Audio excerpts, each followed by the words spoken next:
தம்பி உங்களுக்கு என்ன பிரச்சனை? இங்கே நிற்கிறவங்களால உங்களுக்கு ஏதாவது பிரச்சனை இருக்கா? உங்களுக்கு பிரச்சனை இருக்கா தம்பி? பிறகு எதுக்கு நீங்கள் பேசிட்டே இருக்கீங்க? என்ன உங்கள் பிரச்சனைன்னு சொல்லுங்க. நிற்கிறவனால உங்களுக்கு என்ன பிரச்சனை? போக்குவரத்துக்கு இடையூறு இருக்கா? இடையூறு இருக்கா? பின்ன ஓ மகனுக்கும் மகளுக்கும் தான் நான் பேசிட்டு இருக்கிறேன். தமிழன் எவன் வந்தாலும் சாதி கேட்கிற, தமிழன் இல்லாத யார் வந்தாலும் அப்படியே தலைமை ஏற்கிற. உனக்கிட்ட இருக்கிற நோய். என்னை ஒருவன் செருப்பால் அடித்து விட்டான், பஞ்சாயத்து கூடியிருக்கு, அதுக்கு என்ன தண்டனை? ஏன் செருப்படுத்த அவனை ஒரு தடவை அடிக்கிறது தான். ஒன் சனாதனம் எங்கடா வந்தது? சமத்துவம் எங்கடா வந்தது? சகோதரத்துவம். அன்டச்சபிலிட்டி இஸ் கிரைம்னு போஸ்ட் கார்டில் எழுதி வச்சு புடுங்கிறது கார்டை எழுதி வைக்கிற. எதுக்கு? தீண்டா செஞ்சு கொடுன்னு கேட்கணுமா? 10.5 எனக்கு கேவலம் வெக்கமா இருக்குதுன்னு 10,000 பேர் இல்லாத ஒரு சாதி எங்களை இத்தனை வருஷமா ஆண்டுகிட்டு இருக்கீங்கன்னு வச்சிட்டாரு. அதுக்கு எவனோ ஒருத்தனை விட்டு தகவல் அறிவு உரிமை சட்டையில் நாங்கள் எடுத்து சட்டத்தில் எடுத்து நாங்கள் சொல்கிறோம். சரி, ஒரே வீட்டிலே 2 அமைச்சர், நாட்டிலே ஒவ்வொரு சாதிக்கும் எத்தனை அமைச்சர் எண்ணி பார்த்துக்க. இங்களையா மருத்துவர் ராமதாஸ் அவர்கள் அவர் பாராட்டு கூட்டம் போது முன்னிருக்கையில் இருந்து கைதட்டியவன் இந்த மகன் சீமான் என்பதை நீங்கள் கவனத்தில் வைத்துக் கொள்ள வேண்டும். பட்டாடை போர்த்தி மாலையை அணிவித்து அந்த பெருந்தகையை பாராட்டிய மகன் எங்கள் ஐயா ராமதாஸ் அவர்கள். அவருக்கு தெரியும் கோடி உள்ள வந்திருக்கா, அதுல 31 லட்சம் பேருக்கு வேலை வாய்ப்பு கொடுத்துருக்கலான்னு. இல்லைன்னு சொல்லிடுச்சு. அடுத்த நாள் உங்க மேல வழக்கு போடுவேன். வந்து சொல்லு, ஏன் போய் சொன்ன? ரத்தம் வேர்வையாக சிந்தி நீ கண்ணு மொழி புதுங்க கண்ணச்சதை தொங்க வேர்வை உப்பெல்லாம் வேர்வை உடம்பெல்லாம் உப்பாக பூக்க காலில் வெடிப்பு வெடிக்க நீ வெம்பாடுபட்டு உழைத்து கொடுக்கிறதை தின்கிறவன் உயர்ந்தவன், உழைக்கிற நீ தாழ்ந்தவன் என்றால் அண்ணல் அம்பேத்கர் சொன்னதை உன் ஆள் மனதில் எழுதி வை. என்னை அடிமை என்று அடிமைப்படுத்த நினைத்தால் உன்னை அழித்து ஒழிப்பதை தவிர எனக்கு வேற வழி இல்லை என்பதை நீ புரிஞ்சுக்கணும். நீ எதில் தாழ்ந்து போனாய்? எதில் தாழ்ந்தவன்? பண்பாட்டிலா, அறிவிலா, உழைப்பிலா? எதில் தாழ்ந்தாய்? எதில் தாழ்ந்தாய்? உனக்கு வேண்டியது உளவியல் விடுதலை. கையிலே விலங்கு வெட்டி எறியலாம், காலிலே விலங்கு கலட்டி எறியலாம், ஆனால் உன் சிந்தனையில் விலங்கு. அதுதான் இவ்வளவு பிரச்சனை. அப்ப நீ என்ன பண்ணணும்? ஆக சிறந்தவன். அந்த எண்ணம் உனக்குள்ள வரணும். தாத்தா ரெட்டமலை சீனிவாசன் சொன்னதை என்னரும் தம்பிதங்கள் படிச்சுக்கணும். எந்த சொல் இழி சொல் என்று உன் மீது சுமத்தப்படுகிறதோ அந்த சொல்லை எழுச்சி சொல்லாக மாற்றாத வரை உனக்கு விடுதலை இல்லை. பிறப்பின் அடிப்படையிலே பேதம் கற்பிக்கிற வர்ணாசிரம தர்ம கோட்பாட்டுக்கு எதிராக புதிய ஒரு கோட்பாட்டை உருவாக்கி கொள்ளாத வரை உனக்கு விடுதலை இல்லை. நீ உயர்ந்தவன் தாழ்ந்தவன் என்று பாகுபாடு பாராட்டுகிறானா? அந்த கோட்பாட்டை அடிச்சு நொறுகுடா. உனக்கு எத்தனை பாட்டு, எத்தனை பாட்டு? சிவாக்கியர் பாடுறார், பறச்சியாவது எதடா பணத்தியாவது எதடா இறைச்சி தோல் எலும்புல இலக்கமிட்டு இருக்குதோங்கிறான். இறைச்சி தோல் எலும்புல எழுதியிருக்காடா, இந்த சாதிக்காரன் எலும்பு, இது இந்த சாதிக்காரன் நரம்பு என்று. சாதி இரண்டொழிய வேறில்லை சாற்றுங்கால் நீதி வலுவா நெருமுறையில் இட்டோர் பெரியோர் இடாதார் இழிகுலத்தோல் மேதினியில் இட்டோர் பெரியோர் இடாதார் இழிகுலத்தோர் பட்டாங்கில் உள்ளபடி என்று அவை பெருமாட்டி பாடுகிறார். நீ சாதி இரண்டொழியன்னு என்ன கருதிக்கிட்ட? ஆண் ஜாதி பெண் ஜாதி இல்லை, அது பாலியல் வேறுபாடு. அவ சொல்ற சாதி தன்னிடத்தில் இருக்கிற செல்வங்களை பிறருக்கு கொடுப்பவன் உயர்ந்தவன், கொடுக்காது தனக்கு தனக்கு என்று பதுக்கி ஒதுக்குபவன் இழி சாதி தாழ்ந்த சாதி. இதான் அவ சொல்ற உயர் சாதி தாழ் சாதி. நீ கத்துக்கணும். உன்னுடைய மறை உலகம் மானுடனின் வேதம் சொல்கிறா. திருக்குறள் பிறப்பு ஒக்கும் எல்லா உயிருக்கும் சொல்லுது. பகுத்துண்டு பல் உயிர்கள் ஓம்புக. இதை தாண்டி ஒரு பொது உடைமை தத்துவம் ஒன்றும் கிடையாது, ஒன்றும் கிடையாது. கடவுள் வரி சமய வரி கண்ணன் நிகர் தமிழுக்கு நோய் நோய் நோயே இடை வந்த சாதி எனும் இடர் ஒளிந்தால் ஆள்வது நம் தாய் தாய் தாயே.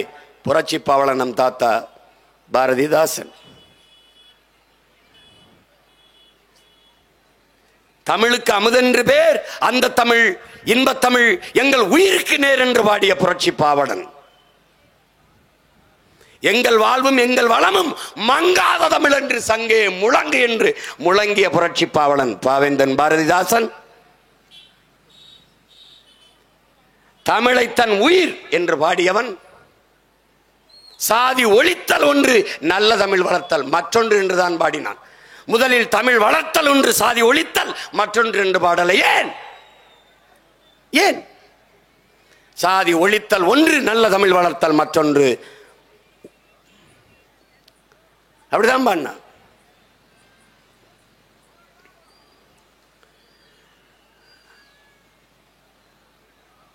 அப்ப சாதி ஒழிப்பு தான் சமூக ஓர்மை, தமிழ் சமூக ஓர்மை. சாதிய பிணிப்பற்ற தோலே நல்ல தண்டமிழ் வாளை தூக்கும், சாதி பிணிப்பற்ற ஏரி நல்ல தண்டமிழ் நீரை ஏற்கும்ங்கிறான். அதை என்னிலும் இளைய என் தம்பி தங்கைகள் அறிந்து உணர வேண்டும். இந்த தலைமுறை தமிழ் சமூக பிள்ளைகளாவது இந்த அழுக்கு சிந்தனையிலிருந்து வெளியேற வேண்டும். எண்ணற்ற பெருமக்கள் பாடிட்டான், எண்ணற்ற பெருமக்கள். சாதி இரண்டொழிய அவ்வை,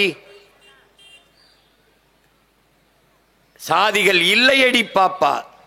பாரதி பாடியிருக்கலாம், சாதிகள் இல்லையடி அப்பா, சாதி இல்லை தாத்தா, சாதி இல்லை பெரியம்மா, சாதி இல்லை அம்மா என்று பாடியிருக்கலாம். ஆனால் அவன் அடுத்த தலைமுறை பிஞ்சுகளின் நெஞ்சிலே இந்த சாதிய நஞ்சு விழுந்து விடக்கூடாது என்று சாதிகள் இல்லையடி பாப்பா, குலத்தாழ்ச்சி உயர்ச்சி சொல்லல் பாவம், நீதி உயர்ந்த மதி கல்வி, அன்பு நிறைய உடையோர் மேலோர்னா. யாரு உயர்ந்த சாதிங்கிறான்? அன்பு நிறைய கொண்டவன் எவனோ அவனே உயர்ந்தவன்கிறான். சாதிகள் இல்லையடி பாப்பா என்று பாடிய பாரதியை இவன் பாப்பான் என்று கற்றுக் கொடுத்தது திராவிட திருவாளர்கள். அறிவார்ந்த தமிழ் சமூக தம்பி தங்கைகளே, இதை நீங்கள் புரிந்து கொள்ளணும். எல்லா நம் முன்னவனும் இந்த சாதிய நஞ்சு மரத்தை வேறறுக்க வேரோடு வெட்டி சாய்க்க போராடியிருக்கான். அதில்தான் நம்முடைய தாத்தா கலியபெருமாளும் நம்முடைய அண்ணன் தமிழரசனும் சாதிய வேறுபாடு பாகுபாடு இன்றி தமிழ்ச்சங்கம் என்று ஓர்மைப்படுகிறதோ ஒன்றிணைகிறதோ அன்றுதான் அரசியல் வலிமை பெறும், அதிகாரத்திற்கு சென்றடையும், அதிகார வலிமையை பெறும் என்றவர்கள் அறிந்து உணர்ந்ததால் தமிழ்ச்சங்க ஓர்மைக்கு பாடுபட்டார்கள். இந்த நாட்டில் சாதி ஒழிப்பு சமூக நீதியெல்லாம் பேச அருகதை வைத்திருந்தவன் ஒருத்தன் நம் தாத்தா கலியபெருமாள் அவர்கள் தான். தன் மகளை பெற்ற மகளை படையாச்சி தாத்தா பாறையர் ஒருவரை தேடி போய் தன் மகளை திருமணம் செய்து கொடுத்தவன் இந்த மண்ணிலே நம்முடைய தாத்தா கலியபெருமாள் மட்டும்தான். அவன் பேசலாம் சமூக நீதியே, சாதி ஒழிப்பு, சமூக நீதி, அவன் பேசலாம். அவன் இல்ல, அவன் பேரை நான் பேசுறேன். அதேதான் அண்ணன் தமிழரசன் முன்னெடுத்தார். இந்த இருவரும் தலைவர்களின் கனவை நிறைவேற்றிய தலைவனின் மகன் என்கிற முறையில் இந்த மண்ணிலே நிற்கிறேன். ஈழத் தாயகத்திலே நீ எந்த சாதியாவும் இரு, என் கோடு என் நாடு, தமிழீழ மண்ணுக்குள் எவர் வந்தாலும் தமிழனாக வர வேண்டும், தமிழ் தாயின் பிள்ளையாகத்தான் உள்ள வரணும். அப்படிதான் படையை கட்டினான். அதனாலதான் அவ்வளவு பெரிய இராணுவத்தை எதிர்த்து வெறும் 20,000 வீரர்களை வைத்து 35 ஆண்டுகள் சண்டை போட முடிந்தது பிரபாகரனால் என்றால் ஓருமை, ஒற்றுமை. 500 சிங்கள வீரனுக்கு ஒரு தமிழ் மறவனை நிறுத்தினான் என்றால் ஒற்றுமை. நீ என்னவா இரு, என் கோட்டுக்குள்ள என் நாட்டுக்குள்ள வந்தா தமிழ, அப்படிதான் வரணும். இன்னைக்கு அங்குலமா உங்க மகன் வளர்றேன், ஆனால் ஒரு நாள் இந்த பிள்ளைகளை விட்டால் உங்களுக்கு நாதி இருக்காது, ஒண்ணும் இருக்காது.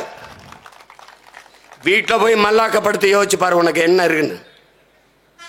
படிக்க கல்வி இருக்கா, படிச்சா வேலை இருக்கா, குடிக்க நீர் இருக்கா, சுவாசிக்க நல்ல காற்று இருக்கா, அந்த காற்று தூய காற்று தானா, நீ குடிக்கிற நீர் குடிக்கிற தன்மையோடு இருக்கா, சாப்பிடுகிற உணவு நஞ்சில்லாமல் இருக்கா, என்ன இருக்கிறது, என்ன வச்சிருக்க, உனக்கு நிக்க இடம் இருக்கா, இது உன்னுடைய பூமி தானா, படிச்சா வேலை இருக்கா, ஒண்ணும் கிடையாது. இந்த அரசியல் உனக்கானதா, இந்த நாட்டில் இருக்கிறது ஆளுகிற அதிகாரம் உனக்கானதா? இல்லை, இல்லை.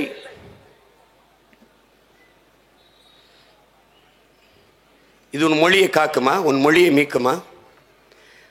தமிழகத்தின் தமிழ் தெரு, இங்கே இருக்கிற வணிக நிறுவனங்களின் பெயர் பலகை ஒரு தடவை படி. ஏதாவது தமிழ் இருக்கா பாரு. வெதுப்பகம் இருக்கிற இடத்துல பேக்கரி இருக்கு, இனிப்பகம் இருக்கிற இடத்துல ஸ்வீட்ஸ் இருக்கு, பார்த்துக்க. எழுத்து எதில் இருக்கு? தமிழில் இருக்கு. உச்சரிப்பு எதில் இருக்கு? ஆங்கிலத்தில் இருக்கு. இதுக்கு பேர் என்ன? தமிங்கிலம், தங்கிலீஷ்.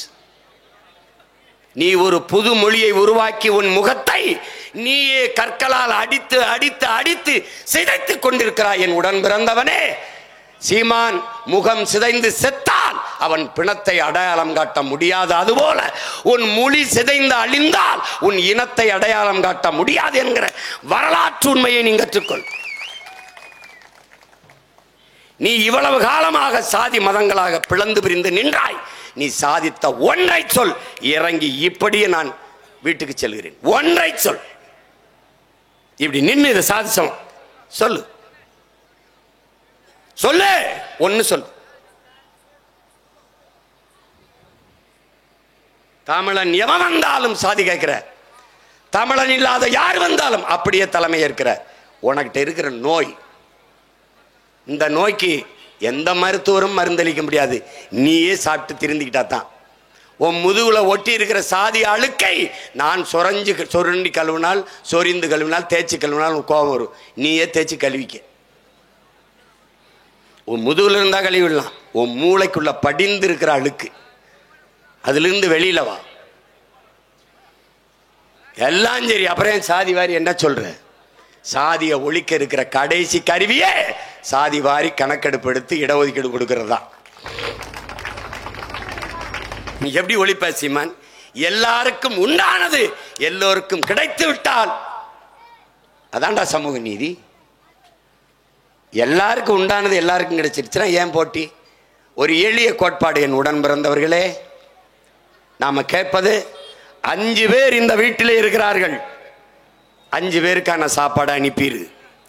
50 பேர் அந்த வீட்டிலே இருக்கிறார்கள், 50 பேருக்கான சாப்பாடை அனுப்பிவிடு. இப்ப போட்டி இல்லை, பொறாமை இல்லை. ஆனால் 50 பேர் இருக்கிற வீட்டிற்கு 5 சாப்பாடை அனுப்புவதும், 5 பேர் இருக்கிற வீட்டிற்கு 50 சாப்பாட்டை அனுப்புவதும் சமூக நீதி அல்ல, சமூக அநீதி. இதனால்தான் பிரச்சனை. ஒரு குடும்ப அட்டைக்கு 10 கிலோ அரிசி. இந்த குடும்ப அட்டையை ஒரு அப்பத்தா வைத்திருக்கிறாள். அவள் வீட்டில் ஒருத்தி தான் இருக்கிறாள். அவளுக்கு 10 கிலோ அரிசி. பக்கத்து வீட்டிலே 10 பேர் இருக்கிறார்கள். அப்பா, அம்மா, அண்ணன், தங்கை, இப்படி 10 பேர் இருக்கிறார்கள். 10 பேர் இருக்கிற அந்த குடும்ப அட்டைக்கும் 10 கிலோ அரிசி தான். இது நியாயமான பங்கீடா? சம பகிர்வா? இதுதான் நம்முடைய கேள்வி. அதுதானே சமூக நீதினா என்ன நினைக்கிற? இங்க பேசிய தம்பிகளெல்லாம் என் கருத்தை தான் வலியுறுத்தி பேசினார்கள். நீ எண்ணி கொடு, எடுத்து கொடுக்காதே. நீ அளந்து கொடு, அள்ளி கொடுக்காதே. இதுதான் எங்கள் கோட்பாடு. இதான் எங்க கோட்பாடு. இந்த நாட்டில் இடஒதுக்கீடை நாங்க தான் பெற்றுக் கொடுத்தோம், நாங்க தான் கற்றுக் கொடுத்தோம், அள்ளி கொடுத்தோம், கிள்ளி கொடுத்தோம், ஒன்னும் புடுங்கல. இதை சாதித்த ஒரே ஒரு மகன் நம்முடைய ஐயா ஆனமுத்தவர்கள் என்பதை அறிவார்ந்த தமிழ் சமூக தம்பி தங்கைகள், ஒற்றை மகனின் தொடர் போராட்டத்தின் வெற்றிதான் இன்று நீனும் நானும் பெற்றிருக்கிற இடப்பகிர்வு. இட ஒதுக்கீடு என்கிற வார்த்தையை ஒழிக்கணும். இடப்பங்கீடு, இடப்பகிர்வு என்றுதான் அதை பயன்படுத்தணும். நீ எதுக்கு என்னை ஒதுக்குற? இட ஒதுக்கீடு எதுக்கு ஒதுக்குற? பங்கீடு செய், பங்கீடு செய். எப்படி பங்கீடு? திராவிட கட்சிகளுக்கு சொல்லிக் கொடுக்க போறியா? எப்படி பங்கீடு? தேர்தல் நேரத்தில் வாக்கு பறிக்க வரும்போது ஓட்டுக்கு எப்படி எண்ணி காசு கொடுக்குற? வாங்க வாங்க, நல்லா இருக்கீங்களா? அம்மா நல்லா இருக்கீங்களா? பெரியம்மா எத்தனை நம்ம வீட்டில்? 5 பேரா? 5 ஓட்டு இல்லையா? சரி, 5 ஓட்டு, 500 500 500 2500 கொடுத்துருப்பா. இதுக்கு என்னது? பங்கீடு. ஓட்டுக்கு கொடுக்குற பங்கீட்டை நாட்டுக்கு ஒரு தடவை கொடுங்கிறோம். எப்படி என்றது? ஓட்டை எப்படி இந்த தெருவில் எத்தனை ஓட்டு ஓட்டுன்னு எண்ணி இப்படி காசு கொடுக்க தெரியுதோ அப்படி எங்களை குடிவாரி எண்ணு. படையாச்சி எவ்வளவு, பறையர் எவ்வளவு, முதலியார் எவ்வளவு, செட்டியார் எவ்வளவு, நாடார் எவ்வளவு, கோணார் எவ்வளவு, உடையார் எவ்வளவு, கவுண்டர் எவ்வளவு, என்ன குயவர் எவ்வளவு, குறவர் எவ்வளவு, ஒட்டர் எவ்வளவு, என்ன போயர் எவ்வளவு, முடி திருத்துகிற மருத்துவர் குலம் எவ்வளவு, துணி வெளுக்கிற வண்ணார் குலம் எவ்வளவு, என்னடா எண்ணி கொடு. எங்க ஐயா 10.5 கேட்கிறாரா? கொடுக்காத. என்ன இல்லைங்க 10.5க்கு மேல வருதுங்க, 15 கொடு. இல்ல 10.5 இல்லைங்க, அதுக்கு குறைவா வருது, 8 தான் வருது, கொடு. எங்க ஐயா எதிர்த்தா என்னை வந்து கேள். பல முறை எங்களுடைய போற்றுதற்குரிய பெருந்தகை மருத்துவர் ஐயா ராமதாஸ் அவர்கள் என்ன சாதி வாரி கணக்கெடு கணக்கெடு என்கிறார். நீ என்னமோ கொடை வள்ளலுக்கு பிறந்த கோமகன் மாதிரி இருந்தா நீ எடுத்துக்க. என்ன கூறுகட்டி வைக்கிறன்னு கத்தரிக்காயா வெண்டைக்காயாடாது? என்னுடைய உரிமை. இந்த நிலம் என்னது? இந்த அரசியல், இந்த அதிகாரம் என்னது? நான் உனக்கு 3 விழுக்காடு கொடுத்தேன், 10 விழுக்காடு கொடு, 5 விழுக்காடு கொடுக்கிறேன். இதையெல்லாம் கொடுக்க நீ யார்? நீ இருக்கிற நாற்காலி நாங்கள் கொடுத்த இடம் என்பதை நீ முதல்ல மறந்து. அந்த இடமே நாங்கள் உனக்கு கொடுத்த ஒதுக்கீடு. இதுல கவனமா செய்யணும். இடஒதுக்கீடுனா எண்ணி கொடு. தேவரா? தேவருங்கிறது சாதி அடையாளம் இல்லை, அது ஒரு பட்டம். வாண்டையார் போல, இஸ்லாமியர்கள்லாம் ஜனாப் என்று அழைப்பது போல, அமைச்சர்கள்லாம் மாண்புமிகு என்று அழைப்பது போல, அதுபோல அது பட்டம், ஒரு பட்டம். அதற்குள்ள இருக்கிற குடி பிரிவு என்பது கல்லர், மறவர், அகமுடையோர். இப்ப என்ன செய்ய? கல்லர் எவ்வளவு என்ன, மறவர் எவ்வளவு என்ன, அகமுடையர் எவ்வளவு என்ன, அதுக்கப்ப இடஒதுக்கீட கொடு. கவுண்டரா என்ன, அதுக்கு ஏற்ப கொடு. 1.5 கோடியா எண்ணி கொடு, 1 கோடியா அதுக்கு தக்கன பிரிச்சு கொடு. ஆனா நீ எந்த வழியில் நீங்க சமூக நீதியை பேசுகிறீர்கள்? நாட்டிலே ஒவ்வொரு சாதிக்கும் எவ்வளவு, எத்தனை அமைச்சர்? அறிவார்ந்த தம்பி தங்கைகளே, நாட்டிலே ஒவ்வொரு சாதிக்கும் எத்தனை அமைச்சர்? ஆனால் ஒரே வீட்டிலே 2 அமைச்சர். அப்பா முதலமைச்சர், மகன் ஒரு விளையாட்டுத்துறை அமைச்சர், நாளை துணை முதலமைச்சர். ஒரே வீட்டிலே 2 அமைச்சர். நாட்டிலே ஒவ்வொரு சாதிக்கும் எத்தனை அமைச்சர்? எண்ணி பார்த்துக்க. இங்க எங்க சமூக நீதி, சரியான பிரதிநிதித்துவம் எங்கே இருக்கிறது?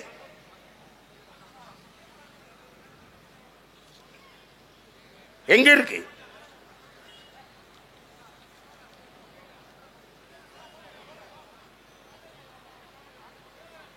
தம்பி தம்பி உங்களுக்கு என்ன தம்பி பிரச்சனை? உங்களுக்கு என்ன பிரச்சனை? இங்க நிக்கிறவங்களால உங்களுக்கு ஏதாவது பிரச்சனை இருக்கா? உங்களுக்கு பிரச்சனை இருக்கா தம்பி? பிறகு எதுக்கு நீங்க பேசிட்டே இருக்கீங்க? என்ன உங்க பிரச்சனைன்னு சொல்லுங்க. நிக்கிறவனால உங்களுக்கு என்ன பிரச்சனை? போக்குவரத்து இடையூறு இருக்கா? இடையூறு இருக்கா? பின்ன உன் மகனுக்கும் மகளுக்கும் தான் நான் பேசிட்டு இருக்கிறேன். உங்க பிள்ளைக்கும் சேர்த்தா நான் பேசிட்டு இருக்கிறேன். தேவையெல்லாம் பேசிட்டு அவன் நின்று கேட்டு போறான். அமைதியா இருக்கான்ல. மற்ற கட்சியில மாதிரி குடிச்சு விட்டு கல்ட்டா பண்ணிட்டு இருக்கானா? இல்ல பேசிக்கிட்டு இருக்கும்போது அங்க 3 சீட்டு விளையாடிட்டு இருக்கானா? என்னது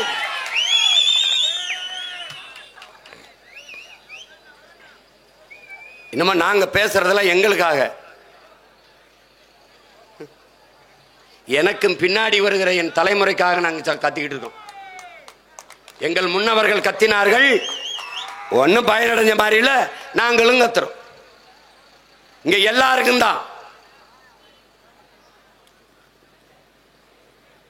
அப்ப எது சரியான சமூக நீதியாக இருக்க முடியும்?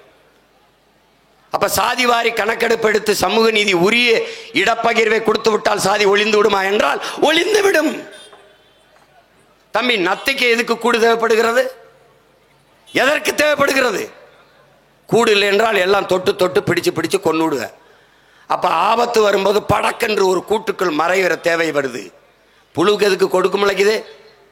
அதை பிடிச்சு பிடிச்சு நசுக்கி கொண்டு வருவ. அப்ப அது தன்னை தற்காக்க ஒரு கொடுக்கு தேவைப்படுது. இது போலதான் இங்கே சாதி அமைப்புகள், சாதிய கூட்டங்கள், குழுக்கள் உருவாக காரணம். நாம சாதியா ஒன்னா இருந்தா தான் ஏதாவது கேட்டு பெற முடியுங்கிற நிலையை உருவாக்கி வைத்திருக்கிறீர்கள். அப்படி இல்லை. என் முன்னாடி உட்கார்ந்துருக்க எல்லாருக்கும் கல்வி, கல்விக்கேற்ற வேலை, வேலைக்கேற்ற சம்பளம், அதை கொண்டு வாழ்கிற பெருமை மிக்க வாழ்வு வந்துட்டால் எவனும் சாதியை பற்றி சிந்திக்கவோ அதுக்காக போராடவோ பெருமை பேசவோ நேரம் இருக்காது. அவனுக்கு உண்டானது கிடைச்சிருச்சுன்னா நான் என் வயிறு நிறைஞ்சிருச்சுன்னா எதுக்கு ஊடாமட்டு சொத்தை பறிக்க போறேன்? எதுக்கு பறிக்க போறேன்? எனக்கு வேண்டியது கிடைச்சா அடுத்தவன்ட்ட எதுக்கு எடுக்க போறேன்? எதுக்கு திருட போறேன்? ஏன்? தானாக போட்டி பொறாமை எல்லாம் பொசுங்கி போகும். எல்லோருக்கும் சம வாய்ப்பு வர வேண்டும் என்றால் குடிவாரி கணக்கெடுத்து எண்ணி கொடுக்க வேண்டும் என்பதுதான். இல்லைன்னா என் தம்பி துறை சொன்ன மாதிரி ஒரு குத்து மதிப்பா கணக்கு. ஐயா எம்ஜிஆர் அவர்கள் இருக்கும்போது சாதி வாரி எவ்வளவு சாதி அப்படின்னு சாதிய தலைவர்களை கேட்கும்போது நாங்கள் 1.5 கோடி, நாங்கள் 1 கோடி, நாங்கள் 80 லட்சம், நாங்கள் 90 லட்சம், கணக்கு பார்த்தா அன்றைக்கு 25 கோடி வருது. சும்மா வாய்க்கணக்கு அல்லாத, வாய்க்கணக்கு மனக்கணக்கு போடக்கூடாது. என்னன்னு எண்ணி கொடுக்கணும். அதுதான் சரியான சமூக நீதி. அதற்காகத்தான் சாதி வாரி கணக்கெடுங்கள், அது வாரி பிரித்து கொடுங்கள், சமூக நீதியை நிலைநாட்டுங்கள் என்று சொல்றோம். வெற்று வார்த்தையாக சமூக நீதி, சமத்துவம், சகோதரத்துவம் என்று பேசிக்கொண்டு திராவிட கட்சிகள் இருக்குமே ஒழிய ஒருபோதும் கணக்கு எடுக்காது. காரணம், திராவிட கட்சிகள் எடுத்தால் அவர்கள் தமிழர் அல்லாதவர்கள் எவ்வளவு பேர் தமிழனுடைய இடத்தை அனுபவித்துக் கொண்டிருந்தார்கள் என்று தெரிய வந்துவிடும். அதான் அங்க இருக்கிற பிரச்சனை. அதனால எடுக்க மாட்டார்கள். இன்னைக்கு நேத்தா நாம சிறு பிள்ளையா இருக்கிற காலத்தில் சட்டநாதன் பரிந்துரைத்த அந்த காலத்தில் இருந்து இவர்கள் எடுக்கல. எந்த திராவிட கட்சி? ஐயா கருணாநிதி எடுத்தாரா? ஐயா எம்ஜிஆர் எடுத்தாரா? அம்மையார் ஜெயலலிதா எடுத்தாரா? எடுக்க மாட்டார்கள். இப்ப யார் அதிகாரத்திற்கு வந்தால் இது எடுக்கப்படும், உரிய எண்ணிக்கையில் உரிமை கொடுக்கப்படும். பிரபாகரன் பிள்ளைகள் என்னைக்கு இந்த மண்ணில் தமிழ் தேசிய குடியரசை கட்டி எழுப்புகிறார்களோ அன்னைக்கு இது சாத்தியப்படும். என்னது இது? ஒரு பெரிய வேலையா? எண்ணி கொடுக்கறது அதெல்லாம் எப்படிங்க? இது மத்திய அரசு எடுக்கணும் அப்படின்னு. அறிவார்ந்த தமிழ் சமூக தம்பிதங்களிடத்திலே, என் அன்பு பெற்றோரிடத்தில் ஒரு கேள்வியை உங்கள் மகன் வைக்கிறேன். 3% இடஒதுக்கீடு அருந்ததிய மக்களுக்கு கொடுத்தது யார்? மாநில அரசு. 3.5% விழுக்காடு இடஒதுக்கீடு இஸ்லாமிய பெருமக்களுக்கு கொடுத்தது யார்? மாநில அரசு. 10.5 விழுக்காடு படையாட்சிக்கு கொடுத்தது யார்? ஐயா எடப்பாடி பழனிசாமி, மாநில அரசு. இந்த விழுக்காட்டு அடிப்படையில் இடஒதுக்கீடை கொடுக்கிற உரிமை, அதற்கான அதிகாரம் மாநில அரசிற்கு இருக்கிற போது சாதிவாரி கணக்கெடுப்பு எடுத்து கொடுக்கிற அதிகாரம் மாநில அரசிற்கு இருக்கா இல்லையா? இதுதான் கேள்வி. இல்லை என்றால் அந்த உரிமையை போராடி பெறாமல் என்ன புடுங்கி கொண்டிருந்தாய் என்ற கேள்விக்கு என்ன பதில்?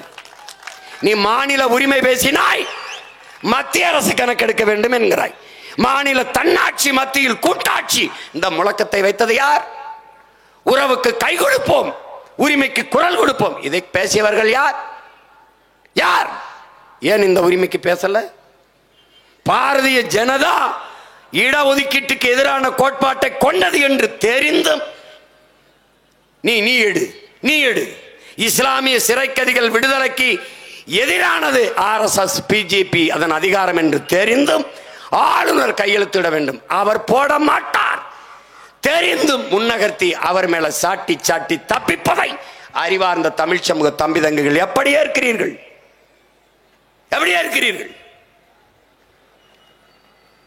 நிதிஷ்குமாரால முடியும், உங்களால் முடியாதா? அது வழக்காகி தடை வெட்டப்பட்டிருக்கு. ஏன்? அவன் ஒரு உச்ச வரம்பு வச்சிருக்கான், ஒரு மார்ஜின், ஒரு எல்லை, 50 விழுக்காடு அப்படின்னு. ஆனால் அவர் 63 விழுக்காடு போயிட்டார், 63 விழுக்காடு கொடுத்துட்டார். அதனால அது செல்லாதுங்குது. ஆனால் அவர் அதை ஏற்க தயாரா இல்லைங்கிறது. உச்ச நீதிமன்றம் சொன்னது எல்லாத்தையும் நீங்க கேட்க போறியா? இல்ல மற்ற மாநிலங்கள்லாம் கேட்டிருக்கா? தம்பியே தங்கைகளே, காவிரியில் தமிழர்களுக்கு உரிய நீரை கொடு உச்ச நீதிமன்றம் கேட்டதா? கர்நாடகா முல்லை பெரியாற்று அணை பாதுகாப்பாக இருக்கிறது, தமிழர்களுக்கு உரிய நீரை பங்கிட்டு கொடுங்கள் உச்ச நீதிமன்றம் கேட்டதா? கேரளா நீட்டு தேர்வை எழுதலாம் உச்ச நீதிமன்றம் கேட்க போகிறதா? தமிழ்நாடு கேட்கறதுக்கு பதில் யார்கிட்ட இருக்கு? இந்த கேள்விகள் உங்களுக்குள் எழுதால் நீங்கள் என் உடன் பிறந்தவர்கள். இல்லை என்றால் நான் ஒன்றும் சொல்ல முடியாது. என்னைக்கு இந்த கேள்வி உனக்குள் எழுதோ அன்னைக்கு என்னிடத்தில் வா. உனக்காக உன் அண்ணன், உன் உடன் பிறந்த உன் தம்பி, உன் பிள்ளை காத்திருப்பேன். நீ என்னைக்கு கோவப்பட்டிருக்க? ஏன் இந்த கேள்விகள் உனக்குள்ள வரல? இப்ப விட்டுற போறியா? தமிழ்நாடு அப்படி இல்லை. 69 விழுக்காடு மண்டல் கமிஷன், மண்டல் என்கிற ஒருவரின் தலைமையிலே ஒரு குழு அமைக்கப்பட்டு இந்த உரிமை பெறப்பட்டிருக்கின்றால் தமிழ் மண்ணில் பிறந்த பெருமகன் நம்முடைய ஐயா ஆனமுத்து என்ற ஒற்றை மகனின் உழைப்பு என்பதை அறிவார்ந்த தமிழ் சமூக தம்பிதங்கள் புரிந்து கொள்ளணும். எல்லாம் சொந்தம் கொண்டாடுவான். ஆனமுத்துக்காக பேச இன்று யாரும் இல்லாமல் இருக்கலாம். பேசியவர், பாராட்டியவர் எங்கள் ஐயா மருத்துவர் ராமதாஸ் அவர்கள். அவர் பாராட்டு கூட்டம் போது முன்னிருக்கையிலே இருந்து கைதட்டியவன் இந்த மகன் சீமான் என்பதை நீங்கள் கவனத்தில் வைத்துக் கொள்ள வேண்டும். பட்டாடை போர்த்தி மாலையை அணிவித்து அந்த பெருந்தகையை பாராட்டிய மகன் எங்கள் ஐயா ராமதாஸ் அவர்கள். அவருக்கு தெரியும். இப்ப ஒரு 10.5 தந்தாலே தான் சொல்ல, என்ன எண்ணி கொடு. நீ ஏமாத்திக்கிட்டு இருக்க, பூச்சாண்டி கட்டிக்கிட்டு இருக்க. நீ 10.5 இங்க பாரு, இதெல்லாம் எடுத்து வச்சிருக்க. என்ன அண்ணன் பார்த்து படிக்குதுன்னு சும்மா வாய்க்கணக்கா சொல்றேன்னு நினைச்சிடக்கூடாதுல்ல. எவன் எவ்வளவு அனுபவிக்கிறான்ட்டு அதில் பாரு ஒரு ஆட்சியில் அந்த பாரு வந்திருக்கு பாரு. 10.5 படையாட்சிகளுக்கு எங்கள் ஐயா ஒரு தடவை சொல்லிட்டாருங்க கோவத்தில், உன்கிட்ட உன்கிட்ட நான் இதெல்லாம் செஞ்சு கொடுன்னு கேட்கணுமா? 10.5 எனக்கு கேவலம் வெக்கமாக இருக்குதுன்னு. 10,000 பேர் இல்லாத ஒரு சாதி எங்களை இத்தனை வருஷமாக ஆண்டுகிட்டு இருக்கீங்கன்னு வச்சிட்டாரு. அதுக்கு எவனோ ஒருத்தனை விட்டு தகவல் அறிவு உரிமை சட்டையில் நாங்கள் எடுத்து சட்டத்தில் எடுத்து நாங்கள் சொல்கிறோம் 10.5 விட அதிகமாக படையாட்சியில் அனுபவித்துக் கொண்டிருக்கிறார்கள். நாங்கள் ஆர்டிஐயில் கேட்டோம், கேட்டு நாங்கள் சொல்கிறோம் உங்களை அவர் ஏமாத்துறாரு. 14 விழுக்காட்டுக்கு மேலே படையாட்சியில் அனுபவித்துக் கொண்டிருக்கிறார்கள் தகவல் அறிவு உரிமை சட்டம் சொல்லுதுன்னு. இந்த பாருங்க இருக்கு பாருங்க. என்னுடைய தம்பி மகிழன் தன் வலையொலியில் போட்டிருக்கான், எடுத்து பாருங்க. வலையொலியில் இந்த பாருங்க. அதில் 2008 திருச்சியை சேர்ந்த ஓய்வு பெற்ற துணை கலெக்டர், துணை மாவட்ட ஆட்சியர் முத்தையன் டிஎன்பிசி இடம் அந்த வன்னியர்களுக்கு எத்தனை பணியிடங்கள் ஒதுக்கப்பட்டன என்று ஆர்டிஐ மூலம் கேட்டதற்கு அது தகவலை தர மறுத்து விட்டது.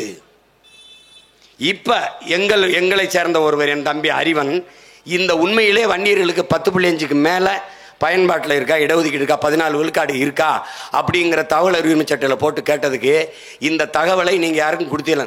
அப்படி யாருமே கேட்கல. நாங்க எந்த தகவலையும் நாங்க யாருக்கு அனுப்பலைன்னு தகவல் அறிவு உரிமை சட்டம் சொல்லியிருக்கு. அப்படின்னா அது எந்த தகவல் அறியத்திலிருந்து நீ எடுத்து நீ ஒரு அதிகாரத்தில் இருக்கிற நீ எப்படி பொய்யா பரப்புற?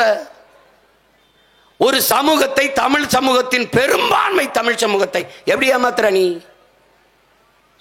தொழில்துறை அமைச்சர், தமிழ்நாட்டின் தொழில்துறை அமைச்சர், முதலமைச்சர் 2 பேரும் சேர்ந்து 10 லட்சம் கோடி அந்நிய முதலீட்டை கொண்டாந்துருக்கோம்.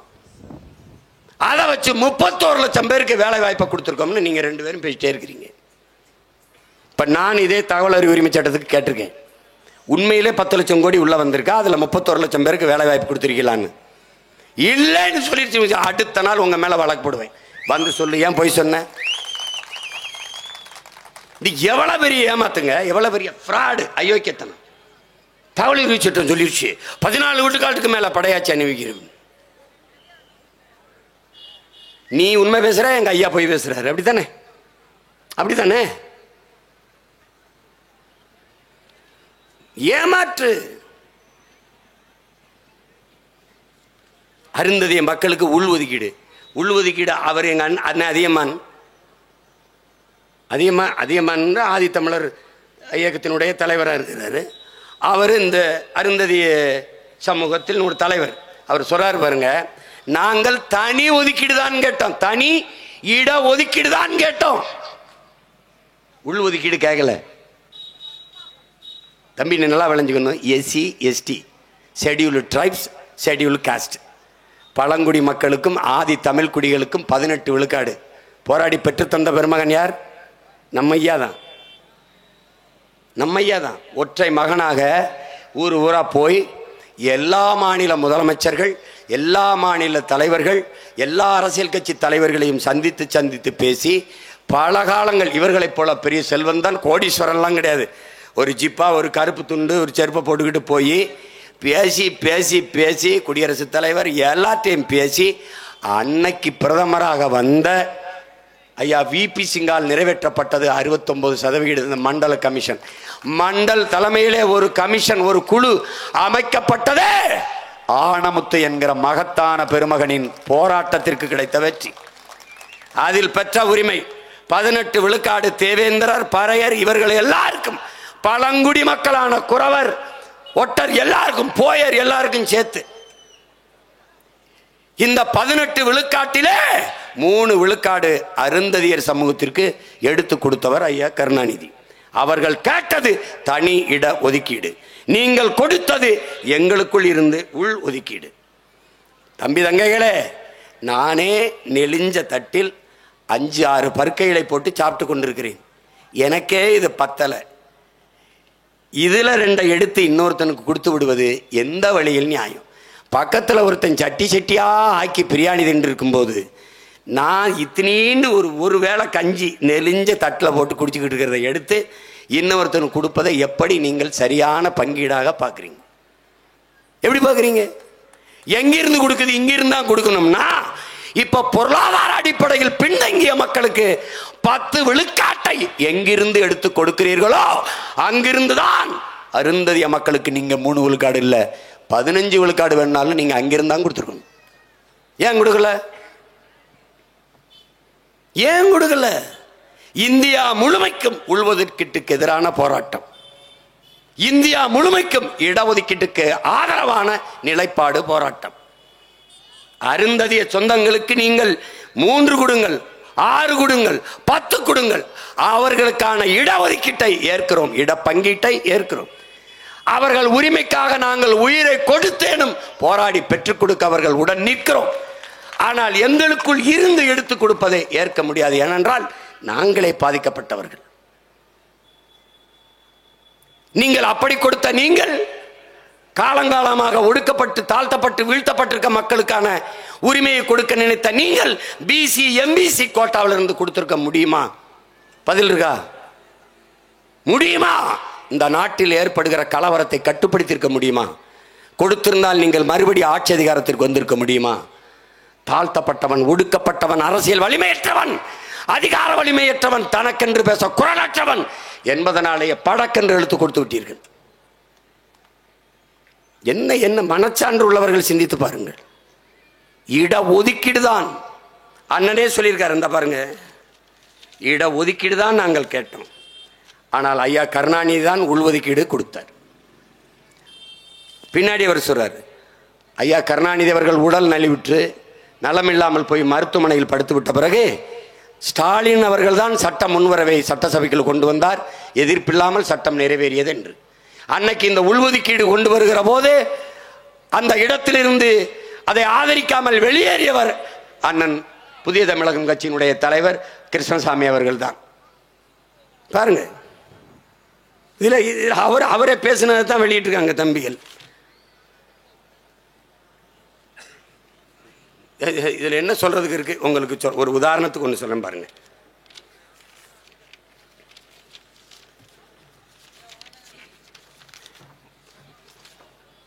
அது ஒண்ணுதான் இப்ப குறையா இருக்கு. வணக்கங்கிறார். இங்க பாருங்க, இந்த பாருங்க, யூனிவர்சிட்டி ஆஃப் மெட்ராஸ் சென்னை, அதுல வாய்ப்பு பாருங்க, 2010 92 வாய்ப்பு ப்ரொஃபஸருக்கு. அது பாருங்க, இந்த வேலை வாய்ப்புல அதுல 20 எஸ்சி ஏ, அதாவது எஸ்சியில் அருந்ததி இருக்கு 20 இடம், எஸ்சி பறையர் தேவேந்திரர் இருக்கு ஒண்ணுமில்ல முட்டை. இந்த பாருங்க இருக்கு பாருங்க தம்பி. இதில் நான் வாய் கணக்கா சொன்னா நம்ப மாட்டேன், எல்லாம் எடுத்துட்டு வந்திருக்கேன். இந்த ஸ்டாலின் மாதிரி பார்த்து படிக்கிறேன்னு நினச்சிக்கிறாத, இதை நான் பார்த்து படித்தாதான் நீ நம்புவேன். இங்கே பயிர். அதுக்கப்புறம் மதுரை காமராஜ் யூனிவர்சிட்டி மதுரை, நல்லா கவனிச்சுக்க.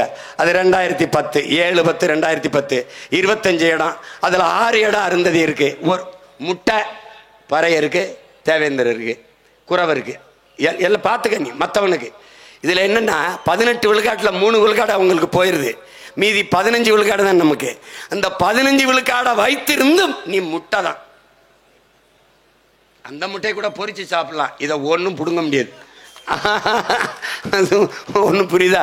அதுக்கப்புறம் திருவள்ளுவர் யூனிவர்சிட்டி வெள்ளூர், அதில் 28/12/2010 6 வாய்ப்பு. அதில் 3 வந்து அருந்ததியர் சமூகம், 3 இல்லை 2 அருந்ததியர், மற்றவர்கள் ஒன்றும் இல்லை. யார்? ஆதி தமிழ் குடிகள், பறையரும் ஒன்றும் இல்லை, தேவேந்திரருக்கு ஒன்றும் இல்லை. அதுக்கு பாரதிதாசன் யூனிவர்சிட்டி திருச்சி, அது 2010 10 12 இடம் பாரதிதாசன் யூனிவர்சிட்டியில், அதில் 3 அருந்ததியர், நமக்கு மற்றவர்களுக்கு பறையர் தேவேந்திரர் முட்டை. அதே மாதிரி மதுரை காமராஜ் யூனிவர்சிட்டி மதுரை 2010 15 இடம், அதில் 2 அருந்ததியர். இப்படி எல்லாமே 3 விழுக்காடை வைத்திருக்கிற அவர்கள் பெற்ற இடத்தை இந்த ஆதி தமிழ் குடிகள் பறையர் தேவேந்திரர் பெறல. அப்ப 3 விழுக்காடு வச்சிருக்கிற அவர்கள் 17 விழுக்காடு வாய்ப்பை பெறுகிறார்கள், 17 இடத்தை பெறுகிறார்கள்.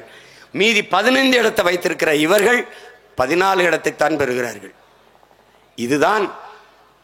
இதுதான் ஆபத்து. அப்ப என்ன? அவர்களுக்கும் வாய்ப்பை கொடுங்கள். இப்ப அருந்ததியருக்கு 3 விழுக்காடு கொடுத்துருக்குங்க, என்னங்க? ஒருவேளை 6 வந்தா 6 கொடுங்க.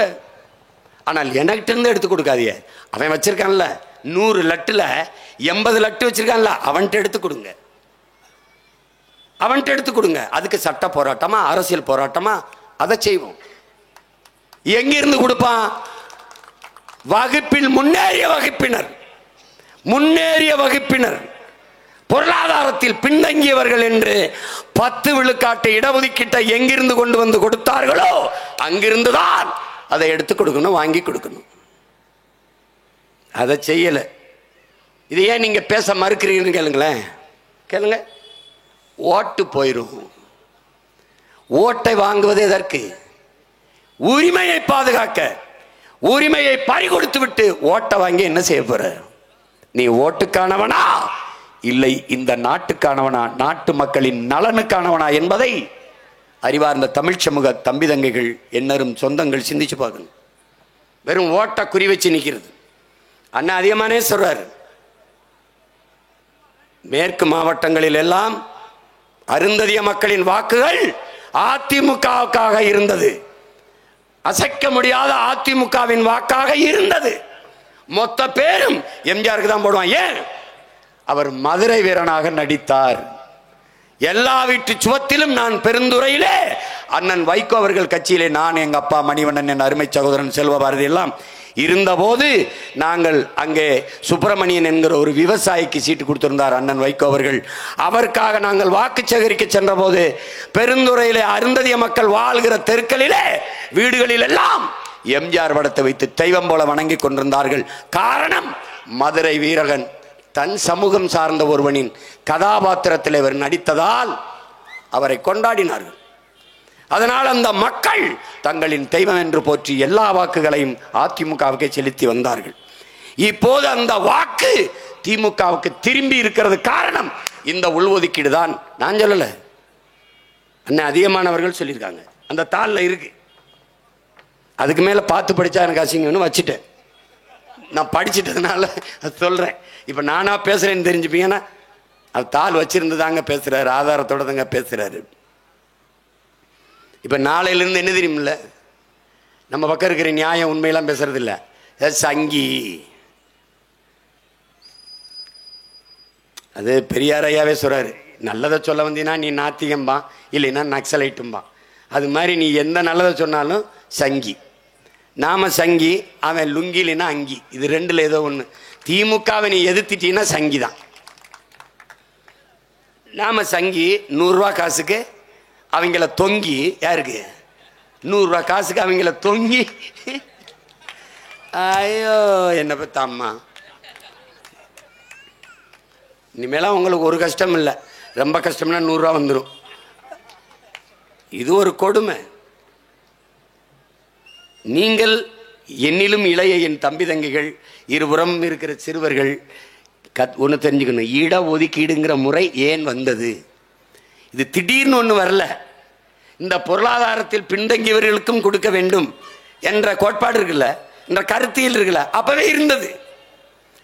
அப்ப யார் இருந்தா? அண்ணல் அம்பேத்கர் இருந்தார். யாரோட பிரதிநிதியாக இருந்தார்? இங்கே கூடியிருக்கிற எல்லோருடைய குரலாக ஒற்றை மகன் இருந்தான், புரட்சியாளர் அண்ணல் அம்பேத்கர் அவர்கள்.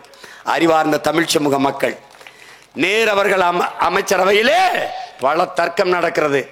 ஒடுக்கப்பட்ட, பிற்படுத்தப்பட்ட, தாழ்த்தி வைக்கப்பட்ட குடிகளின் சார்பாக ஒற்றை மகன் முழங்கினார். இந்த இடஒதுக்கீடு என்கிற கோட்பாடு ஏழை பணக்காரன் என்ற நிலையிலிருந்து வரவில்லை.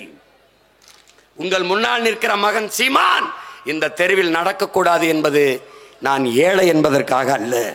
இந்த குளத்தில் குளிக்கக்கூடாது என்று தடை இருந்தது நான் ஏழை என்பதற்காக அல்ல. இந்த கோயிலுக்குள் நான் நுழையக்கூடாது என்று இருந்தது நான் ஏழை என்பதற்காக அல்ல. எங்க அப்பத்தா முளையை வெளியே தொங்க போட வேண்டும் என்று இருந்தது நான் ஏழை என்பதற்காக இல்லை. முட்டிக்கு மேலே என் தாத்தனும் பாட்டனும் வேட்டியை கட்ட வேண்டும் என்ற நிலை இருந்தது நாங்கள் ஏழை என்பதற்காக அல்ல. தாழ்த்தப்பட்டவர்கள், தீண்டத்தகாதவர்கள் என்பதாலே கல்வி எனக்கு மறுக்கப்பட்டது ஏழை என்பதற்காக அல்ல. சாதி, இழிசாதி மகன், ஈன பிறவி, தீண்டத்தகாதவன் என்பதற்காக. இதனால் எதன் அடிப்படையில் கல்வி, வேலைவாய்ப்பு, அரசியல் அதிகாரம் மறுக்கப்பட்டதோ அதன் அடிப்படையிலே அது எங்களுக்கு வழங்கப்பட வேண்டும் என்பதற்காக கொண்டு வரப்பட்ட ஒன்றுதான் இடஒதுக்கீடு என்பதை என்னிலும் என் இளைய தம்பி தங்கைகள் புரிஞ்சுக்கணும். நீ பஞ்சாயத்துனா என்ன என் தம்பி தங்கைகளே? என்னை ஒருவன் செருப்பால் அடித்து விட்டான், பஞ்சாயத்து கூடியிருக்கு, அதுக்கு என்ன தண்டனை? என் செருப்படுத்த அவனை ஒரு தடவை அடிக்கிறது தான், அதான் சரியான நீதி. நீ என்னை செருப்பால் அடித்து இழிவுபடுத்தினாய், அதே செருப்பால் ஒரு தடவை உன்னை அடித்து இப்படிதான்டா எனக்கு அவமானமா இருந்தது என்று காட்டுவதுதான். எதன் பொருட்டு எனக்கு இந்த உரிமையை பறித்தாயோ அதன் பொருட்டே நீ தரணுங்கிறதான். அதான்டா ரிசர்வேஷன் கோட்டா, அதான்டா இதை ஒடுக்கிது.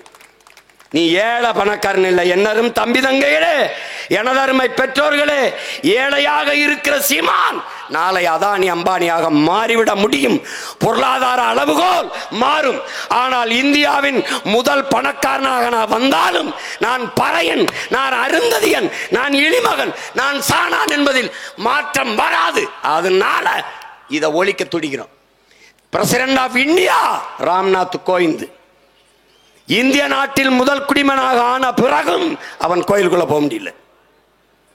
ஒரு மரத்து நிழல்ல கீழே குடும்பத்தோட இருந்து யாகம் வளர்த்து சாமியை கும்பிட்டு போயிட்டான். அப்ப பிரசிடென்ட் ஆஃப் இந்தியாவானது புடுங்கிறதுக்காடா? எங்கடா ஒளிஞ்சிச்சு உன் சனாதனம்? எங்கடா வந்தது சமத்துவம்? எங்கடா வந்தது சகோதரத்துவம்? அன்டச்சபிலிட்டிஸ் கிரைம்னு போஸ்ட் கார்டில் எழுதி வச்சு புடுங்கிறதுக்காடா எழுதி வைக்கிற? எதுக்கு? தீண்டாமை மிகப்பெரிய பாவம் என்று பாடத்தில் எதுக்குடா கற்பிக்கிற? எங்கடா இது? எங்க இது?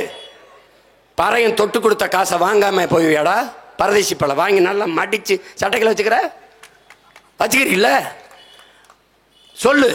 நான் உழைச்சி விளைய வச்ச கத்தரிக்காய் இனிக்குது, வெண்டைக்காய் இனிக்குது, நீயே விளைய வச்சு சாப்பிடு, ஒரு தடவை சாப்பிடு. அப்புறம் எப்படி இருக்கு? இன்னைக்கு president of India Droupadi Murmu, நாட்டின் முதல் குடிமகள். அதானி வீட்டில், அத்வானி வீட்டிலே படம் இருக்கு, தட்டிப்பார் வளைவில். அத்வானி வீட்டில் மோடியும் அத்வானியும் உட்கார்ந்து பேசுறாங்க. 2 ஆண் மக்கள், அருமை தம்பி தங்கைகளே. அத்வானியும் மோடியும் பிரதமர் ஆஃப் இந்தியா, பிரதமர் நல்லா கவனிச்சுக்க, பிரைம் மினிஸ்டர் ஆஃப் இந்தியா. இவர் அத்வானி, முன்னாள் ஹோம் மினிஸ்டர், துணை பிரதமராக இருந்தவர். உட்கார்ந்து நாட்டின் முதல் குடிமகள் திரௌபதி முர்மு அந்த ஓரத்தில் ஒரு மூலையில் கைகட்டி நின்று கொண்டிருக்கிறாள். ஆனால் இவர்கள் வெளியிலே வந்து கத்துவார்கள், என் தம்பி, என் தங்கச்சி, பாரதம் மாதா கி ஜெய். நாட்டின் முதல் குடிமகள் 2 ஆண் மகன் உட்கார்ந்துருக்கான், நின்றுகிட்டு இருக்காடா. என்னடா சமூக நீதி? எதுக்குடா இதை ஒடுக்கி கேட்டோம்? எது கேட்டோம்? புதிய பாராளுமன்ற கட்டடம் திறக்கும் போது அவளை ஏன்டா கூப்பிடல? குடியரசுத் தலைவியே ஏன்? தீண்டத்தகாதவள். கோயிலுக்குள்ள உள்ள போய் கும்பிட்றான்டா, கட்டையை கட்டி வெளியில் நிக்க வச்சிருக்கான்டா முதல் குடிமகளை. எங்கடா இருக்கு சமத்துவம்? இங்க ஏழை பணக்காரனடா, தாழ்ந்த சாதி, உயர்ந்த சாதி, அதை நொறுக்கணும். அதுக்கு தான்டா இந்த போராட்டம். அதுக்கு தான். வேற ஏழை பணக்காரன் முடியாது. இளையராஜா, எங்க அப்ப இளையராஜாவை தாண்டி இந்த உலகத்தில் ஈடு இணையற்ற இசை மேதை கிடையாது. நான் ஆதாரத்தோட எங்களை தர்க்கம் பண்ணி வெல்லா பார்ப்போம். வெல்லா தளபதி என்கிற ஒரு படம், நீ வணிக படம் தானே, எடுத்து போடுற. எடுத்து போடு. ஒவ்வொரு பாட்டும் ஒரு மனிதன் மூளைக்குள்ள இத்தனை இத்தனை இசை வடிவம் உருவாயிருக்குன்னு உலகத்தில் எவனும் நம்ப மாட்டான். பால்மரியட்டு, பீத்தோவான், மொசாட்டு எல்லாரையும் கூட்டி வாடா. 2.5 மணி நேரம் படத்துக்கு பின்னணி இசை போட சொல்றா. எங்க அப்பா மாதிரி போட்டான், அங்கே போயிடும்டா. போட்டு சொல்லு. ஒன்றும் பண்ண முடியாது, ஒன்றும் பண்ண முடியாது. ஈடு இணையற்ற இசை மேதை எங்கள் அப்பன் இளையராஜா. அவருக்கு ராஜ்யசபா மாநிலங்களவை உறுப்பினராக தேர்வு செய்கிறது பாரதிய ஜனதா. நாடும் ஏடும் செய்தி படித்தது என் அன்பு மக்களே, தலித்து ஒருவருக்கு கொடுத்திருக்கிறோம் என்று. எவ்வளவு வலிச்சிருக்கும். அவன் சாதனைக்கு தரவில்லை, அவன் சாதிக்கு தந்தோம் என்று சொல்லுது. இதனால தாண்டா அவன் எவ்வளவு பெரிய உயரத்திற்கு நம்ம அப்பன் போய் சாதித்தும் அவன் மேல சுமத்தப்பட்ட சாதிய இழிவு ஒளியல. அதாண்டா அதை ஒழிக்க போராடுறோம். இப்ப என்ன வழி? இதுக்கு இருக்கிற ஒரே வழி என்ன? தாத்தா ரட்டமலை சீனிவாசன் சொன்னதுதான். என்ன சொல்றாரு? இப்போ ஒருத்தன் சாதிய ஆணவத்தோடு திமிரோட ஒருத்தன் இந்த கூட்டத்தில் யாரு பறையன் என்று கேட்டால் நான் தான். இப்ப என்னடா என்று கேளு, எழுந்து கேளு, எழுந்து கேளு. நீ எந்த சொல் இழி சொல் என்று உன் மீது சுமத்தப்படுகிறதோ அதை எழுச்சி சொல்லாக மாற்று, இல்லைன்னா உனக்கு விடுதலை இல்லை. பெருந்தலைவர் காமராஜர் நம் தாத்தன் முதுகுளத்தூர்ல உட்கார்ந்து பேசுகிறாரு. முதலமைச்சரா, சீஃப் மினிஸ்டர் ஆஃப் தமிழ்நாடு, முதலமைச்சர், தமிழ்நாட்டின் முதலமைச்சர் உட்கார்ந்து பேசிக்கிறார். அங்கே தண்டட்டி போட்ட ஒரு கிளவி, ஒரு அப்பத்தா வந்து இங்கே ஏதோ சாணாப்பைய இருந்திருக்கணாமே, சாணாப்பைய எல்லாம் பக்கத்தில் இருக்க தலைவர்களா என்ன யார்ட்டு என்ன பேசிட்டுருக்கேன் இருந்தேன் போய் பிறங்க என்ன ஆத்தா நான் தான் அந்த சாணாப்பைய, எதுவும் வேலை இருக்கா சொல்லுங்க, செஞ்சு கொடுத்துட்டு போகிறேன். அவ்வளோதான். இல்லைப்பா, வெக்கப்பட்டு கிளம்பி போயிட்டா. இம்பிடித்தான். இன்னார் செய்தாரே ஒருத்தர், அவர் நானே நன்மை செய்து விடல். அவ்வளோதான். திருப்பி வந்து எதுக்கு, யார் சாணாப்பை, நான் தான் சாணாப்பைன்னு போயிட்டா. இதுக்கு போய் சத்தத்தை போட்டு பிரச்சனையை உண்டு பண்ணிக்கிட்டு இருக்கா. அவ்வளவுதான், அவ்வளவுதான். இன்னைக்கு உன் மேல தமிழன் என்றாலே இழி சொல்லா சுமத்தப்படுது. நிமிருடா. ஆம், நாங்கள் தமிழர்கள் என்று நிமிருடா. உலகெங்கும் போ. இஸ்லாமியன் என்றால் தனி சோதனை, தமிழன் என்றால் தனி சோதனை. எல்லா விண்ணூர்தி நிலையத்துக்கும் போய்ப்பார். ஏன்? நம்மை தீவிரவாதி, பயங்கரவாதி என்று பார்க்கிற போக்கை உலகம் முழுமைக்கும் கட்டமைச்சு வச்சிருக்கான். நம்மை போல மானுட நேயம், உயிர்மை நேயம் கொண்டவன் ஒருவனும் இல்லை. அண்டை அயலானுக்கும் அன்பு காட்டு நபிகள் நாயகம். அடுத்தவன் பசியோடு இருக்கும்போது உண்ணாதே நபிகள் நாயகம். தன்னை போல் புறரையும் நேசி இயேசுபுரான். என்ன கொண்டு வந்தாய் கொண்டு செல்ல கிருஷ்ண பரமாத்மா. நம்முடைய மூதாதை மாயோன் மேய காடுரை உலகு, செவ்வியன் மேய மைவரை உலகு. அந்த மாயோன் என்ன கொண்டு வந்தாய் கொண்டு செல்ல அப்படின்னா அர்த்தம். என்னடா கொண்டு வந்தா கொண்டு போன, அம்மனமா பிறந்தா அம்மனமா போறா, இடையில இருக்கிறது எல்லாருக்கும் கூடுறா. இதாண்டா கோட்பாடு. செல்வத்தின் பயனே ஈதல், ஈதல் இசைபட வாழ்தல், அது வல்லது ஊதியம் இல்லை உயர்வுக்கு. தமிழன் மறைமொழி வேதம். இதை கற்றுக. இப்ப புரிஞ்சுக்க எதுக்காக இடஒதுக்கீடு கொண்டு வரப்பட்டதுன்னு. எந்த சாதி இழிவை சுமத்தி எனக்கு கல்வி வேலை வாய்ப்பு மறுக்கப்பட்டது? படிக்க கூடாதுன்னா. படித்தால் நீ நல்ல செய்திகளை கேட்டா, வேதம் படிக்கும் போது கேட்டினா காதுல ஈயத்தை காய்ச்சி ஊத்தணும்னா, நீ படிச்சிட்டினா படிச்சுட்டு வேலைக்கு போகக்கூடாது. செருப்பு தைக்கிற மையன் செருப்பு தான் தைக்கணும், துணி வெளுக்கிற மையன் துணி தான் வெளுக்கணும், பானை செய்கிற மையன் பானை தான் செய்யணும், பணம் ஏறுற மையன் பணம் தான் ஏறணும். இதெல்லாம் என்ன குலக்கு? இதைத்தான் செய்யணும், மாற்றி செய்யக்கூடாது. மீறி நீ படித்து வேலைக்கு வரணும்னு நினைத்தால் அடுத்த ஜென்மத்தில் வாயாலே தின்று வாயாலே மலம் கழிக்கும் வௌவால் முகம் கொண்ட மைத்ராச ஜோதிகன் என்கிற பேயாக பிறப்பாய். மனு தர்மம் எழுதி வச்சிருக்கு. எதுக்கு மனு தர்மத்தை எதுக்குற? இதுக்கு தான் எதிர்க்குற. வௌவாலை பார்த்திருக்கியா? ஒரு கோரமாக இருக்கும் அந்த முகம். அந்த முகம் கொண்ட மைத்ராச ஜோதிகன் என்கிற பேயா பிறப்பாயின்னு. இப்போ நம்ம முன்னோர்கள் வராங்கடா. அது ஒருத்தர் இல்லை, மார்க்ஸு, லெலினு, ஏங்கல்ஸு, இங்கர்சாலு, அம்பேத்கர், புத்தன், பூலே எல்லாம் வரான். கிளம்பி பெரிய அறிஞன்லாம் வரான். ஏய், செத்த பிறகு நாயா போ பேயா போ, இப்போ படித்து மனுஷனா போனா. இதாண்டா கதை. அதை எல்லாரும் பேசுறான். படிக்காத ஒருத்தன் வந்தான், நம்ம தாத்தா காமராஜ். தெருவுக்கு தெரு பள்ளிக்கூடம் கட்டி படிக்க வச்சான். இவன் வந்தான், தெருவுக்கு தெரு குடிப்பவன் கட்டி குடிக்க வச்சான். ரெண்டு தாண்டா இது. இப்ப புரியுதா எதுக்கு இடஒதுக்கீடுன்னு? பொருளாதார அளவுகோல் மாறிவிடும், ஏழை பணக்காரன் ஆகிவிடலாம். ஆனால் எந்த உயரத்திற்கு போனாலும் நான் தாழ்ந்தவன் தான். இங்க பாரு, குடிச்சிட்டு வீதியில நின்று ஒருத்தன் கீழே விழுந்து வேட்டி சட்டையெல்லாம் உறிஞ்சி விழுந்து பிறண்டாலும் அவன் உயர் சாதியா இருக்கான். நான் குடிக்க மாட்டேன், கட்டிய மனைவி தவிர வேற ஒரு பெண்ணை நினைக்க மாட்டேன், ஊழல் லஞ்சம் பெற மாட்டேன், ஒழுக்கமா இருப்பேன். இதை தண்டா அம்பேத்கர் சொல்றாரு. மனிதனின் செயல்பாடு பண்புகளில் இருந்து உயர்ந்தவன் தாழ்ந்தவன் பிரி, யார் சிறந்தவன் சிறப்பில்லாதவன் என்று பிரிங்கிறாரு. நான் கல்வி கற்றிருக்கிறேன், ஒழுக்கமானவன், உண்மை பேசுவேன், நேர்மையா இருப்பேன், பொய் பேச மாட்டேன், களவு செய்ய மாட்டேன், பிறர் மனை நோக்க மாட்டேன், ஊழல் லஞ்சம் செய்ய மாட்டேன், மது இருந்த மாட்டேன், மானுட குலம் ஒழுக்க விதிகளுக்கு வைத்திருக்கிறபடி நான் வாழ்றேன். அப்படின்னா இவன் யார்? இவன் தாண்டா உயர்குடி பிறந்தோன், நற்குடி மகன், இவன் தான் உயர்ந்தவன். இது எல்லாம் செய்வேன். 10 பொண்டாட்டி கட்டுவேன், 5 பொண்டாட்டி வைப்பேன், வப்பாட்டி மயனுக்கலாம் பதவி கொடுப்பேன், கோடி கோடியா கொள்ளை அடிப்பேன், ஊரை சுரண்டி கொழுப்பேன். இவன் தாண்டா அயோக்கிய பை, இழிசாதி, ஈன மகன். நீ இவனை கொண்டாடிட்டு அவனை தாழ்ந்தவங்கிற எப்படி இருக்கு? சாதியை கடந்து நீ சாதி பார்க்குற, நாங்கள் அதை விட்டுட்டு எதையாவது சாதிக்க பார்க்குறோம். இது 2 தான் இருக்கிற வேறுபாடு. நீ மதம்ங்கிற, அதை கடந்து நாங்கள் மனிதம்தான் புனிதம்ங்கிறோம். இதுதான் கோட்பாடு. அதனால தான் அண்ணன் என்ன சொன்னேன், சாதி பார்த்து பழக மாட்டோம், சாதி பார்ப்பவனோடு பழகவே மாட்டோம் என்று நான் சொன்னதற்கு காரணம் அதுதான். இப்பவும் சொல்றேன், மறுபடியும் தேர்தலில் நிற்பேன். இந்த செந்துறையில் வாழ்கிற மக்கள், அரியலூர் மாவட்ட மக்கள், ஜெயங்கொண்டத்தில் அல்லது குன்னத்தில் இல்லை இந்த பெரம்பலூரில் இருக்கிற மக்கள் மறுபடியும் இந்த பிள்ளைகளுக்கு சாதி பார்த்து போற்றாதீங்க. நாங்கள் தமிழர்கள், தமிழ்தாயின் பிள்ளைகள், உங்கள் மக்கள், உங்கள் பிள்ளைகள், உங்களுக்காக வந்திருக்கிறோம் என்ற உணர்வு, அந்த உறவு, அந்த சிந்தனை இருந்தால் எங்களுக்கு வாக்கு தாருங்கள். அப்ப சாதியே இல்லையா சீமான்? இருக்கிறது. எனக்கும் சாதி இருக்கு, உங்களுக்கும் சாதி இருக்கு. என்ன சாதி? என் செய்ய நினைத்தாய் விதியே விதியே, என் செய்ய நினைத்தாய் என் தமிழ் சாதியை என்று பெரும்பாவளன் பாட்டன் பாரதி பாடிய தமிழ் சாதி நம் சாதி என்று உறக்கச் சொல். எங்கள் சாதி தமிழ் சாதி. நாங்கள் ஒரு தாய் பிள்ளைகள், தமிழ் தாயின் பிள்ளைகள். என் மொழி ஒன்று, அவன் மொழி ஒன்று. என் உணர்வு, என் மொழி, என் கலை, என் இலக்கியம், என் பண்பாடு, என் இறை எல்லாம் ஒன்று. அவனும் நானும் ஒன்று. யாரு மேலே கீறினாலும் ரத்தம் ஒன்றுதான். ஆக மொத்தம் நீயும் நானும் 10 மாதம்தான். இதுதான் நாம் ஏற்றுக்கொண்டு இயங்க வேண்டிய தத்துவம்.